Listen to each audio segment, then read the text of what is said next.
Hi guys, welcome back to my channel. చాలా easy అండి ఈ మాల కట్టడం. జస్ట్ 1 మినిట్లో కట్టేయచ్చు. మీకు చెప్పడానికని చెప్పేసి నేనైతే ఇంత టైం తీసుకుంటున్నాను. ఫస్ట్ అయితే మీరు ఏం చేస్తారంటే ఇలాంటి దీన్ని ఏమంటారో నాకు నేమ్ తెలీదు, ఇది తీసుకోండి. తీసుకుని అది ఉంది కదండి, లూజ్ కాకుండా టైట్గా ఉండడానికి నేనైతే పేపర్ పెట్టాను అనమాట. మీరు ఏమైనా క్లాత్ సపోర్ట్ అయినా తీసుకోవచ్చు. నెక్స్ట్ వచ్చి ఒక దారపురీలు తీసుకుని మీరు ఎంత లాంగ్ కట్టాలనుకుంటున్నారో అంత లాంగ్ థ్రెడ్ తీసుకోండి. నో ప్రాబ్లం, ఎంత లాంగ్ అయినా తీసుకోవచ్చు. చూడండి నేను ఎలాగైతే అంటే ఇక్కడ ఏం ముడి కట్ట ఏం వేయక్కర్లేదు, నేను చివరి వరకు మాల అనేది కట్టేయచ్చు అనమాట. ఇన్ కేస్ మీ దగ్గర ఇలాగ లేదంటే కనుక ఏదైనా టీపాయ్ కానీ మంచం కోళ్ళకు కానీ ఏదో ఒకటి మనకి స్టాండర్డ్ సపోర్ట్ అంటూ కావాలి అంతే. ఈ మాల కట్టడానికి చూస్తున్నారా, నేను చివర థ్రెడ్ అయితే తీయలేదు, ముడేసి కొంచెం థ్రెడ్ ఉండేలాగా ముడేసుకోండి. అది ఏంటంటే మనం చేతికి చుట్టుకోవాలన్నమాట. నెక్స్ట్ ఇది ఎంత లాంగ్ ఉందో దానికన్నా కొంచెం ఎక్కువే థ్రెడ్ తీసుకోండి, ఎందుకంటే మనం పువ్వులు మాల కట్టేటప్పుడు థ్రెడ్ ఎక్కువ యూజ్ అవుతుంది. ఓకేనా.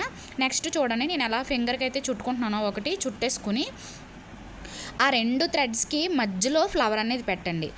ఆ ఫ్లవర్ పెట్టి ఈ పైనుంచి కిందకి అంటే ఈ 2 థ్రెడ్స్ని కలిపి ముడేస్తాం అనమాట. చూసారు కదా, జస్ట్ ఇంతేనండి, చాలా ఈజీ. మీకు నేను రెండోది కూడా పెట్టి చూపిస్తున్నాను చూడండి. 2 థ్రెడ్స్కి మధ్యలో పువ్వు పెట్టుకుని ఇలా చేయాలన్నమాట.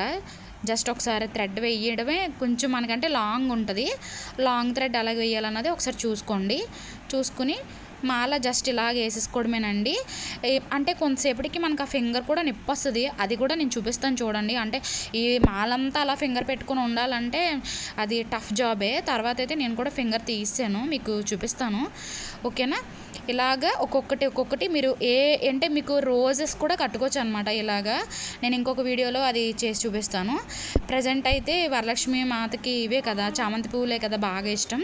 చూసారు కదా, ఇలాగ ఇక్కడ లాంగ్ ఇది చాలా దూరంగా ఉంది కదా, దారం వస్తుందో రాదో అనుకుంటారు, అలా ఏమి ఉండదండి. చాలా ఈజీ అనమాట, చాలా ఈజీగా కట్టేయచ్చు. మ్యాక్సిమం చాలామంది కాలు మాల కడతా ఉంటారండి, అదే ప్రాసెస్. ఇక్కడ అమ్మవారికి పెడతాం కాబట్టి కాలుతో పెట్టుకోకుండా మనకి ఏదైనా సపోర్ట్ తీసుకోవాలి. నెక్స్ట్ ఇక్కడ అయిపోయింది కదా, నేను ఇక్కడ ఫింగర్ పెట్టుకున్నది కూడా తీసేస్తున్నాను. తీసేసి జస్ట్ మనం ఏదైతే ఫ్లవర్ ఉందో ఎండింగ్ ఫ్లవర్ దాన్ని పట్టుకొని జస్ట్ ఇది వేసుకుని ఫ్లవర్ పెట్టేసుకుంటే సరిపోతుంది. చాలా ఈజీ. థ్రెడ్ మీకు ఇంకో విషయం చెప్తాను, ఇది నేను ఫస్ట్ టైం చేయడం అనమాట. నాకు చాలా హ్యాపీగా అనిపించింది, చాలా త్వరగా వచ్చింది అనమాట. నేను కూడా యూట్యూబ్లో చూసి ట్రై చేశాను, బట్ ఈ పళ్ళాలు ఇవి కాకుండా ఇంకేమన్నా మనకి అప్పుడు అర్థమైంది నాకు.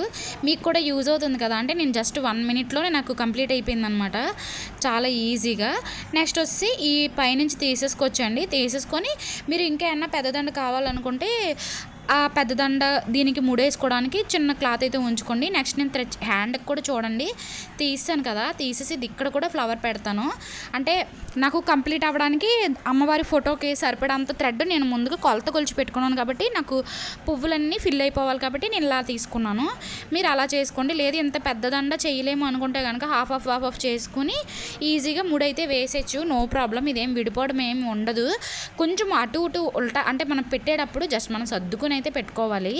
దీనికి మీరు చక్కగా పసుపు కుంకుమ అన్నీ రాసుకుని కూడా పెట్టుకోవచ్చు. నేను అది కూడా చూపిస్తాను చూడండి.